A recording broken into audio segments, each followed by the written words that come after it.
4 दिन घर पे आना होता है ना, इसीलिए देवरानी के साथ बड़े अच्छे रिश्ते निभाने हो रहे हैं। अगर तुम यहाँ पे ज़्यादा देर रहो, साल 2 साल, तो तुमको पता चल जाएगा कि रिश्ता क्या होता है। कमेंट आते हैं ऐसे मेरे को, भाई देखो अपने पे हमें ट्रस्ट होना चाहिए। मैं किसी जगह पे अगर साल 2 साल या 10 साल भी रहूंगी ना, मुझे पता है कि मेरी साइड से कभी कुछ गलत नहीं होने वाला। जानते हो, ये आपको अपने अंदर ट्रस्ट होना चाहिए और आपको पता होना चाहिए कि आपने किस लिमिट तक क्या करना है कि रिश्ते अच्छे से चलते रहें। अब मेरे को बहुत सारे ऐसे कमेंट आए कि तुम इसीलिए मतलब साथ साथ रहती हो क्योंकि तुम 10-12 दिनों के लिए घर आती हो। मेरी एक बात याद रखो आप, मैं अपनी से आपको ये एग्जांपल दे रही हूँ कि अगर आप लाइफ में 2 स्टेप नीचे उतरना सीख जाओगे ना, कभी भी किसी घर में लड़ाई नहीं होगी। याद रखना मेरी ये बात। अब आपको हाँ हम क्यों नीचे उतरे भाई, हम कोई कम है किसी से, तो फिर वहां कभी कुछ नहीं हो सकता, कभी नहीं हो सकता।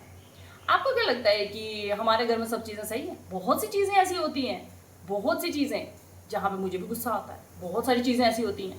फिर मुझे ऐसे लगता है कि नहीं भाई, गुस्सा करने से चीज़ें चलती नहीं हैं, गुस्सा करने से सब कुछ खत्म हो जाता है। वो थोड़ी देर का गुस्सा होता है, वो आपका हमेशा का सब कुछ खत्म करके रख देता है। लेकिन अगर उस थोड़े टाइम के गुस्से को आप कंट्रोल कर दोगे ना, तो रिश्तों में कभी ना कभी धीरे धीरे प्यार जरूर पनपेगा। ये बात मेरी याद रखना। भले ही आपकी और आपकी देवरानी या जेठानी के बीच में चीजें जैसी भी रहें, लेकिन बाकी फैमिली जुड़ के रहेगी आपस में। इस बात को हमेशा याद रखना है और ये ट्राई करो कि किसी 2 लोगों की लड़ाई की वजह से पूरा घर डिस्टर्ब ना हो। 1-2 औरतें जो घर में लड़ रही हैं उसकी वजह से सारा घर डिस्टर्ब ना हो, बच्चे डिस्टर्ब ना हो, माँ बाप डिस्टर्ब ना हो, भाई डिस्टर्ब ना हो। इस चीज का ध्यान हमेशा रखना चाहिए। औरतों की लड़ाई जो है ना, वो बस थोड़ी देर की होती है।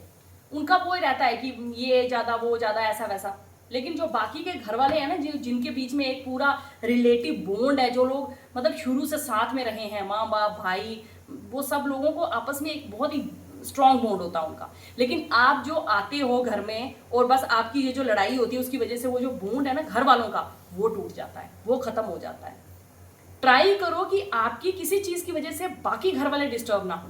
अब नेचुरल है कि अलग अलग घरों से लड़कियां आती हैं, तो उनके बीच में बॉन्ड बनना या ना बनना ये उन पे डिपेंड करता है। लेकिन आपका बॉन्ड ना बने, बाकी घर वाले डिस्टर्ब हो, ये आप बहुत गलत करते हो। इस चीज को हमेशा याद रखना। और मेरे दिमाग में ये चीज रहती है कि कभी भी मेरी वजह से बाप बेटा, भाई भाई या फिर बच्चे जो है अपने पेरेंट्स से या अपने कजन से कभी दूर ना हो। मेरा ये रहता है। हमारा जो भी है चलेगा, हर घर में होता है। लेकिन मैं ट्राई करती हूँ कि अगर अगला बंदा 2 स्टेप ऊपर है ना, तो आप 2 स्टेप नीचे उतर जाओ। उतरो नीचे, कोई बात नहीं। कोई ये बोले भाई क्या बेशर्म है यार, खाती रहती है, कोई बात नहीं यार। आपको खुद को पता होना चाहिए ना कि आप बेशर्म हो या नहीं हो। खुद को ये चीज पता होनी चाहिए कि हमारे अंदर क्या है, हमारी सोच कैसी है। आपके 2 स्टेप नीचे उतरने से ना 1000 लोग आपकी तारीफ करने आ जाएंगे, 1000 लोग बोलेंगे कि बहुत मतलब अच्छा किया है। लेकिन जो कुछ होंगे ना वो उस तरह की बुद्धि वाले, वो बोलेंगे भाई ये क्या है नीचे, इसकी कोई वो नहीं है। ठीक है, तो उन लोगों को नहीं आपने टारगेट करना, उन लोगों को ध्यान में लेके नहीं चलना है। आपने उन लोगों को ध्यान में लेके चलना है जो लोग अच्छी सोच रखते हैं और जो लोग आपके 2 स्टेप नीचे उतरने पे आपकी तारीफ करते हैं, उन लोगों को ध्यान में रखना है। तो रिलेशंस का ये रहता है ना कि मुझे अपने पे ट्रस्ट है कि चाहे कुछ भी हो जाए ना, चीजें मैं नॉर्मल लेके चलूंगी। ट्राई करूंगी कि अगले बंदे को भी समझाऊं और समझाती हूं भी। बहुत सारी चीजें ऐसी होती हैं कि जहां पे मैं कोशिश करती हूँ कि मैं अगले बंदे को साथ लेके चलने की कोशिश करूं। बट हाँ, कभी कभी ऐसा होता है कि अगला बंदा अगर कुछ ज्यादा ही लिमिट क्रॉस करे, तो चीजों को थोड़ा सा आपको बैक आ जाना चाहिए, शांत। चीजें खुद नॉर्मल हो जाती है। भड़कोगे लड़ोगे तो बस ये याद रखना पूरा घर तबाह, सब खत्म। तो उससे कुछ फायदा नहीं होता है, कभी नहीं होता। हाँ, कुछ कंडीशंस ऐसी होती है जहाँ पे लोग अपनी लिमिट ही क्रॉस कर देते हैं, तो वहां पे आपको थोड़ा सा स्टेप स्ट्रॉन्ग लेने चाहिए। एक्सेप्ट दैट ये छोटी छोटी चीजें जो घर में चलती है ना, इसके लिए कभी भी घर को बर्बाद नहीं करना चाहिए। एक चीज, बहुत सारे घरों में तो ये भी होता है भाई अपना अपना खा रहे हैं, हम कौन सा किसी का खा रहे हैं जो हम किसी की सुने। हम अपना अपना खा रहे हैं, अपना अपना है हमारा। तो एक बात, ऐसी ऐसी बातें बोलने वाले लोगों को मैं एक बात बोल रही हूँ, हम अपना कमाते हैं, अपना खाते हैं, किसी का थोड़ी खाते हैं। तो इन लोगों को मैं सिर्फ एक ही बात बोलना चाहूंगी कि कुत्ता भी अपना पेट भरता है, भरता है या नहीं भरता? जिनकी जान नहीं लगती है, जो खुद कुछ कमा नहीं सकते हैं, वो भी अपना पेट भरते हैं, कैसे भी भरते हैं।